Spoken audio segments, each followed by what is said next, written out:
Welcome to the 29th edition of the famous Idaho Potato Bowl. The weather in Boise has cleared up. Sun is shining on what should be a fantastic day of college football. Washington State and Utah State trying to do something they haven't done in the last few years, and that's win a bowl game.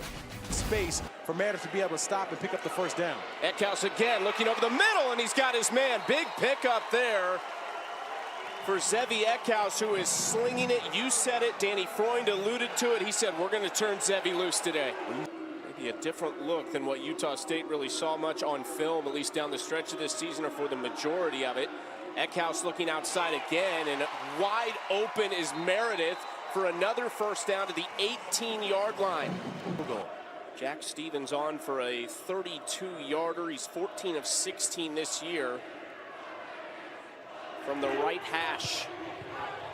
Kick is up, and it is no good. A rare miss from Stevens. The Utah State defense ends up bending but not breaking. Still zeros in the famous Idaho Potato Bowl. Every game, but it is a tough situation here. 2nd and 20 for Barnes. Fakes the handoff, looking to throw, pocket collapsing, and he goes down. Sony Finau got a right hand on him, the senior from Elk Grove, California, with others. There are a number of guys in this backfield for the Cougs. An incredible job up front by the front four. They only bring in 4, but because of the cross in the middle, they ran that stunt. Such a beautiful thing as a part of the bowl festivities to have some fun with your teammates. 9 passes, no runs so far. This is pass number 10, and it's a dot from Eckhouse as he was hit to Joshua Meredith, who is now their leading receiver in catches this season. What? 3rd and 11. Pressure picked up. Eckhouse looking downfield. He's got his man. Touchdown for the first time in his career. A former walk-on, Mackenzie Aline.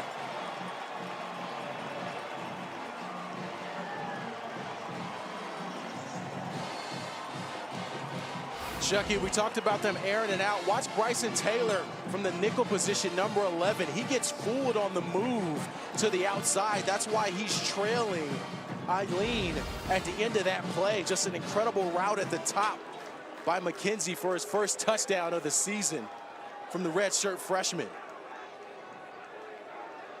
2nd catch of the season as well. He had 1 for 9 yards prior to that touchdown grab that puts Washington State in front. Utah State defense looking to hold after that last touchdown drive that went for just 4 plays, 56 yards over a minute and a half. Eckhouse rolling, throwing, it was tipped, it is picked off! Going the other way, tackled inside the 15, Ike Larson, his first interception of the season, the 10th of his career. Well, what an incredible heads-up play from Larson here. It looked like it was 2J, number 28, the defensive end. He's 6'3", 280 pounds. I think he was the guy who got his hand up to tip this football. And then Larson showing you the athleticism and the skills with the eyes to catch his football. But a lot of pressure on Eckhouse there. And it was 2J who got that hand up to knock that football into the air. Kick is a line drive, and he pulled it left immediately. A couple missed short field goals in this game so far to put some pressure on Eckhouse.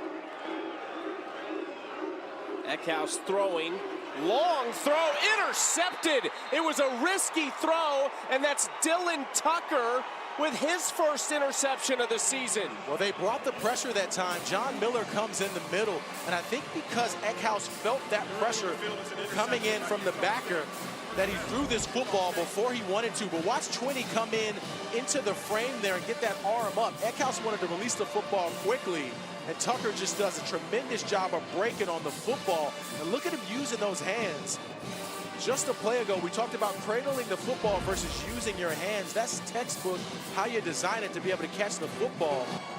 3rd and 9 with the clock winding down in the first quarter. We got Brady Boyd here, number 5 towards the bottom of the screen. He's 3rd position. Barnes has time, extending the play, throwing toward the end zone, and that is picked off. They give it back. Matthew Durant has his first interception of the season. There is a flag on the play. The result of the play was an interception by Washington State and a resulting touchback. There was no foul in the play. 1st and 10, Washington State at the 20-yard line.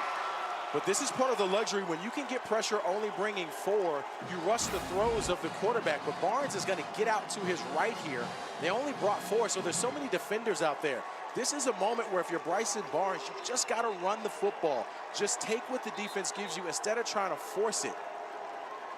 You've got 7 secondary defenders in a small space. You just have to understand at the quarterback position, you can't throw this to... Very quickly in this second quarter, a 3rd and long for Eckhouse. That's Tony Freeman, one of his top targets in motion. He's going to dump it short to Maxwell Woods with some space. Here comes Woods, cutting back across field, gets a block, and he's pushed down just across midfield. A big pickup for Maxwell Woods. Well, you love to see the big guys out front. Kyle Martin, Chris Leno, 69 and 68. You see those 2 big bodies of the offensive line getting out front to try to create some space for Woods. Obviously a neutral site game, but they are away from the confines of Pullman, Washington. Eckhouse in trouble. He is all the way back at the 40-yard line. Chris Joe and John Miller, a true freshman and a senior leader. This first thing he said in his press conference, it feels great to be home. Barnes on 3rd down, throwing long toward the sideline, and a diving catch. It is completed for a 1st down. An incredible grab by Brady Boyd. On 3rd down today with 4 minutes to play in the first half. Barnes with time. Now the pocket collapsing, and he is dropped. Buda Paletti, his 4th sack of the season. Right now, Eckhouse is way too comfortable as a passer in this offense. Another quick pass, Ganashamurthy this time, and he is going to be close to a 1st down. I think they will move the chains. 5 for 9 on 3rd down for Washington State. 3rd and 3. Eckhouse gets outside as time, throwing, it's a lean again. Out of bounds inside the 20. A nice catch from Mackenzie Aline, the redshirt freshman from Tustin, California. They told us he has deep threat potential with his speed. Also can't forget the legs of Xavier Eckhouse. He probably wants the football in his hands in this critical moment. Great 4th down team, 5th best percentage in the nation, and Utah State stops them for a loss of 1. The Aggies defense comes up huge with 15 seconds left in the half. This number 0, Ming-Ao, watch him come off the edge here. Just an incredible job of getting and winning at the point of attack. Was untouched in that line of scrimmage. Gets that left arm around Johnson to be able to get him down. Drive the ball down the field. Marco Mendenhall, year 1 as Utah State head coach. This is Woods on the first play, and Woods stays on his feet to the 50. 1 man to beat. He's going to be pushed out of bounds inside the 40-yard line. Well, certainly not the way you want to start if you're Utah State. Watch Trey Leckler here, number 23, the tight end, Chucky. He's going to be to the left of the screen here. An incredible block of just creating space on the inside so that Woods can get up to the 2nd level. 2nd and 7, handoff to Angel Johnson. Here goes Johnson inside the 15 and drug down near the 10-yard line. That's a guy who they had some big expectations for this year. Came with them from South Dakota State at 24 yards. More toward the middle of the hash marks and splits the uprights. 17-0. Cougs. His defense trying to keep him in it in the second half. 3rd and 8 for Eckhouse. Throwing and picked off. An interesting decision to say the least from Eckhouse, and it is picked off by Gio Kafensis, a redshirt freshman who had just a tackle on the season entering this game, his first career pick. This is the first big mistake we've seen from Eckhouse here this second half. There's no one there as far as the coverage goes. Tony Freeman's the only one who's close to it. 3rd interception thrown by Eckhouse. Harrison Barnes claps his hands. They need a big play. Has a man downfield, airing it out and caught. One of the biggest plays of the day for Brady Boyd and Utah State. Man, did they need it. They needed it big time, but you've got Jack Ellison, number 42, a Mike backer, trying to guard Brady Boyd, who's a wide receiver. Anytime you get that matchup, you are salivating if you're a wide receiver there to set up great field position for Utah State. First and goal, Barnes on the keeper, and finally, the Aggies are on the board. And for Bryson Barnes, his 10th rushing touchdown of the season. That's what has worked really well for them, is that RPO game, giving Barnes a chance. Isaac Turl here, number 88, the defensive end. Barnes does a great job of watching him crash. As soon as he crashes, he knows he's keeping that football and getting it up the field. Able to get the first points for the Aggies. Most by a quarterback in program history with those 10 rushing touchdowns. Rinker on for the extra point. It is 20-7. Utah State with a little life here late in the third quarter. Freeman in motion. Hand off to Pulalasi again. Makes a couple miss and shoots ahead. Pulalasi spun down at the 39-yard line. Nice gain for the redshirt sophomore from Tacoma, Washington. That was their 24th first down. Utah State has just 5 today. Eckhouse has hit 11 different wide receivers. Looking deep again into coverage. What a throw and what a catch. It's Landon Wright. His second touchdown of the season. The redshirt freshman from Fresno, California, on a dot from Zevi. Chucky, this has to be his best throw of the season. He's got one-on-one coverage here. The safety gets beat. As you see the safety trailing there, his eyes were in the backfield because of how well the Cougars are running the football. But a perfect throw from Zevi Eckhouse here to cap off this drive.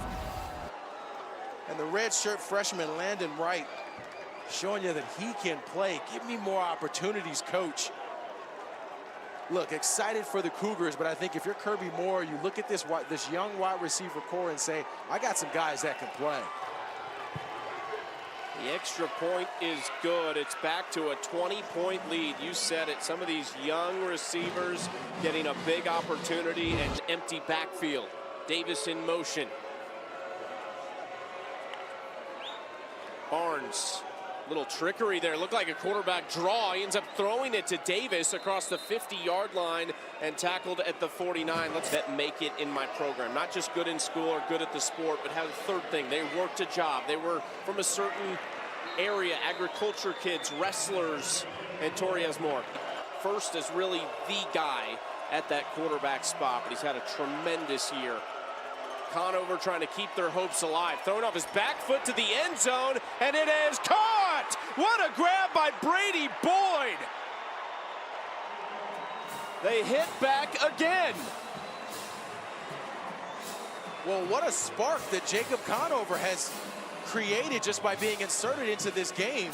You got to give Bronco Hall and offensive coordinator Kevin McGibbon a lot of credit. They didn't change up the offense very much. They just asked Conover to throw the football. He's made an incredible pass on that play to get the football out to Boyd, allowing his star wide receiver to win a 50-50 ball. He's not a coach who yells or gets overly emotional in the games, but he still commands that respect from his team. 4-8 a year ago in a tough situation for interim head coach Nate Dreiling. Season high 512 total yards so far. Their previous high was 396 against San Diego State in week 2. Woods adding to it over the century mark for the first time in his career, more than doubling his season total entering this game. 3rd and 6. Duggar is going to throw it, and he hits a lean outside. They bring Duggar out, who is 0 for 3 passing on the season, and they throw the football. Eckhouse tried to get back on the field for this play, didn't make it in time. 3rd and 4 for Duggar. He's going to keep it, and he's got acres of space inside the 20. Duggar inside the 5, and he's going to score for the 2nd time this season. How about that from Julian Duggar? Danny Freund loves it. Freund is hyped up, as is this team. It's just an incredible turn of events to bring Julian Duggar in because Eckhouse needed a play or two to turn that into points for this offense after the day they've had. Just a testament to Danny Freund and what he's done as the offensive coordinator this season. Thrilled for him and their performance on offense today. At the end of the day, we talked about players playing to show something for Kirby Moore, but this is a guy who is looking for an opportunity as well in Danny Freund. Absolutely, looking for a place on this staff. Now, Chucky, when you look at offensive linemen and they can turn their body, watch Noah Dunham here, 75. When he turns his body to the left, that means there's nothing but space on the other side. And so when you have a guy like Julian Duggar, who's an athlete and can get up the field, you get that kind of move and protection from the offensive line. With all that green grass in front, it's just hard to stop. 2nd and 6. Conover outside, another completion. Cutting it up is Anthony Garcia. They've got another first down to the 30-yard line. His career, fun times for the Cougars.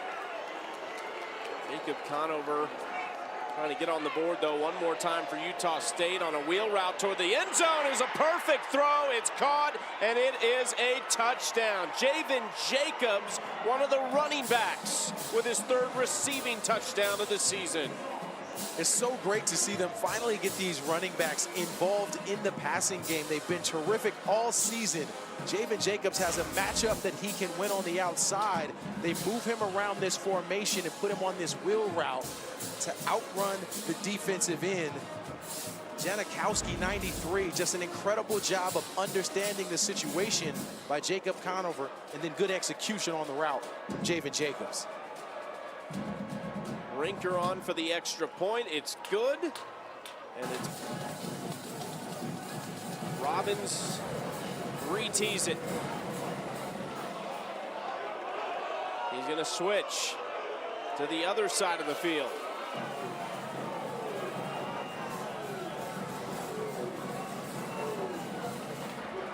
Decent arc on this ball, and it's tipped and it's caught by Washington State. That was about as good as you can ask for from the kicker Robbins, but it doesn't land, and Washington State is going to be able to end this football game and win their first bowl game since 2018. They're going to throw it downfield. Lechner's there. He's got it. And he's inside the 10. They just went over 600 yards of total offense to close the door. And I think that will be the last play ran by the Cougs. For the first time since 2018, Washington State has won a bowl game. There is the fry bath for their interim head coach, Jesse Bobbitt. What a moment. We've reached the end of the game.